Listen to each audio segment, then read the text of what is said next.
Okay, so obstacle number 4. This is an argument that most recently has been expressed by Jacob Hacker and Paul Pearson in this book, Winner Take All Politics, which, I mean, in some ways, they're just applying a very long-standing notion of political science, political sociology, to the specific issue of income inequality. But the argument here is that electoral politics is kind of a sideshow. The real action is in the balance of organization outside the electoral arena and the way that that influences policy decisions in the end. Not so much about who wins elections, because the Democrats in office are just as susceptible to the power of strong lobbying or big money or what have you. That rather than exactly how many seats they have or whether they occupy the presidency or not in particular moments in time is what really matters. And since the 1970s, the right has, in various forms, business, the Republican Party's become more cohesive, but they call particular attention to the unification and attempt to exert influence on policy of big business. That this is something that's really changed. And if that's right, then maybe this simple extrapolation from our prior history, going back to 1932-ish, is just wrong, because now it's different. This time is different, as it were. So will this block further progressive policy change? Well, I think there are two potential versions of this hypothesis, and Hacker and Pearson don't really spell this out. So I'm just thinking about what their view, and again, it's certainly not theirs exclusively, what they really are suggesting. One possibility is that this change in the balance of organized power outside the electoral arena was a kind of one-off shift. So business got fed up. They'd been losing for a long time. In the late 70s, they got their act together, got really cohesive.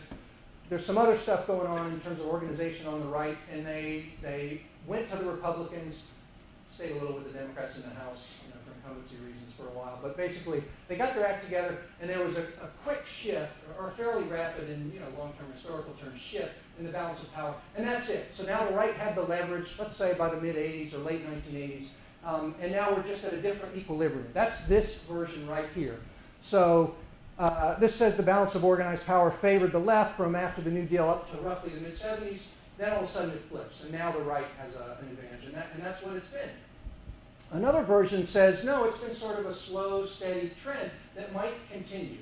And I think this has these two versions have different implications for how we might test it, or at least give some kind of crude preliminary assessment. Okay, so if it was a one-off shift, that's over here on the left, then I think we can test it pretty simply, because if the implication of this shift is that we'll have no further expansion of our social policy, then we can just look and see what happened in the 80s, 90s, 2000s. And I think that's pretty clearly wrong. I mean, my assessment, this isn't a quantitative assessment, my assessment is that it's slowed down compared to the prior 40-ish years, but not that it's stopped, much less gone backwards. Welfare reform is one obvious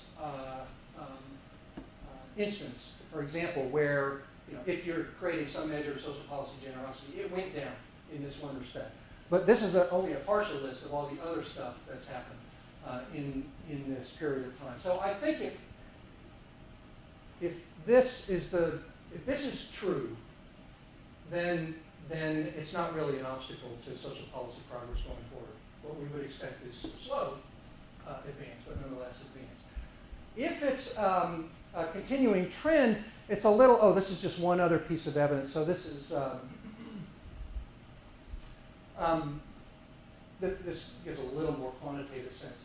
So it turns out that despite welfare reform, if you take one measure of the amount of cash income, cash and near cash income, that gets to Americans at or near the bottom of the distribution with a very complete, so these are data from the Congressional Budget Office, which are much better than Census Bureau data.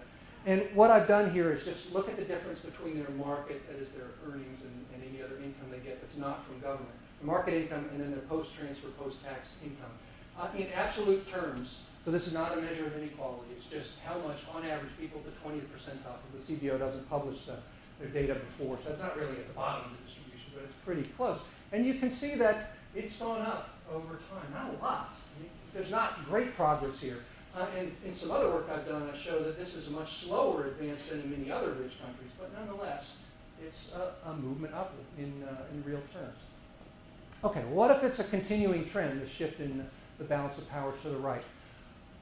Then the only way to kind of test it, if you will, given our recent past, is to say, well, let's think about the 1980s and the 2000s. I mean, if the right's power has been kind of going up steadily over time, that's this, then we should see less advance in the 2000s than we did in the 80s. And it's not a bad comparison because you have a Republican administration for most of both. It's not quite fair because Democrats come in 2008, and as it happens, they passed a bunch of stuff in the Recovery Act and the healthcare reform, which we now, as of 3 days ago, know finally is going to stick. Now that the Supreme Court challenge and the election challenge is done with.